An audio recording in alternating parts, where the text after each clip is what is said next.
Kenapa sih generasi kita dikenal sebagai generasi paling nggak bahagia?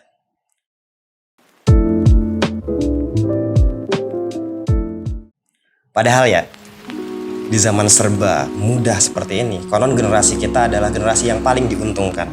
Internetnya, terus juga kemudahan-kemudahan di bidang teknologi, pendidikan kita juga jauh lebih tinggi. Dan rata-rata lulusan kuliahan jauh lebih banyak dibanding generasi sebelumnya. Tapi di saat yang sama, angka stres kita itu melonjak naik dari tahun ke tahun. Jumlah keluhan itu meluber di internet dari orang-orang yang usianya nggak jauh-jauh dari kita.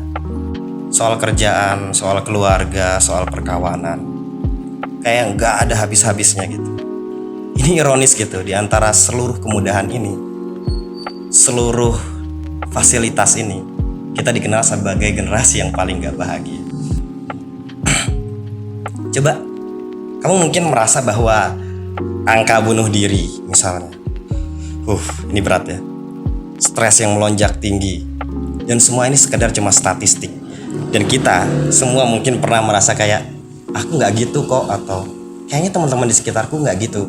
Kamu, Rid, kayaknya cuma menggeneralisir aja gitu, memukul rata. Tapi masa sih gitu? Pernah nggak sih kita ngecek m-banking kita dan berimajinasi kalau tiba-tiba di sana ada duit 1 miliar? Entah itu karena orang salah kirim atau segala macam. Kita berharap sesuatu yang jauh lebih nyaman yang bisa kita dapatkan tanpa bekerja keras.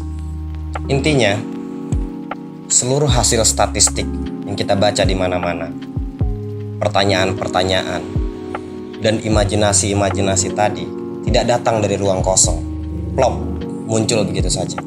Dia datang dari kehidupan-kehidupan di sekitar kita. Dia datang dari diri kita sendiri, sadar ataupun tidak sadar. Kita kan nggak bisa bilang bahwa generasi yang angka stresnya terus meroket, bahwa generasi yang bakat mengeluhnya meluber-luber itu sebagai generasi yang bahagia. Jadi kita bisa sepakat soal ini ya.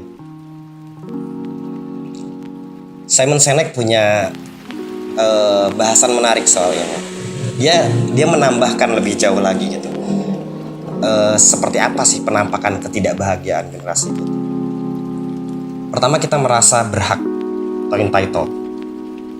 Kita merasa tumbuh dan hidup dibuai oleh mimpi-mimpi akan menjadi bintang, akan mengalami kehidupan yang benar-benar luar biasa sesuai dengan yang kita bayangkan, hanya karena kita memimpikannya, hanya karena kita menginginkannya. Sehingga ketika kita berbenturan dengan kenyataannya, kita menjadi sangat-sangat kesal. YouTube misalnya membuat semua orang punya peluang yang sama untuk terkenal. Tapi kenyataannya kan tidak seperti itu. Kamu yang memulai podcast dari yang bukan siapa-siapa tentu berbeda dari misalnya sebutlah Uus kita. Itu dia. Akhirnya kita menjadi mau nge-YouTube udah telat. Mau main TikTok orang udah pada basah semua. Kita baru nyebur. Kita menjadi semakin pengeluh. Tapi dasarnya itu tadi, kita merasa berhak. Padahal ya start aja. Kedua, kita nggak sabaran. Dan ini semua saling sangkut paut. Apa yang dibilang sama Simon Sinek ini. Nggak sabar, terus tadi itu merasa berhak. Kita berharap bisa memberikan impact. Kita berharap bisa menjadi besar dalam waktu yang sangat singkat. Karena kita sudah melihat banyak sekali contohnya. Ada banyak mega bintang yang menjadi besar dalam waktu 1 tahun hanya karena kebetulan dia viral di YouTube. Ya walaupun daftar namanya terus berubah-ubah, naik turun. Tapi kita yang jelas menjadi tidak sabar, malas. Kita juga dikenal dengan kata orang-orang yang suka rebahan atau generasi rebahan.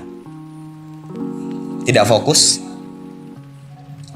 tidak setia dengan pekerjaan, sehingga kalau dalam waktu 1 minggu kita tahu gajinya nggak seberapa, kita langsung keluar dan bilang tempat kerja itu toksik.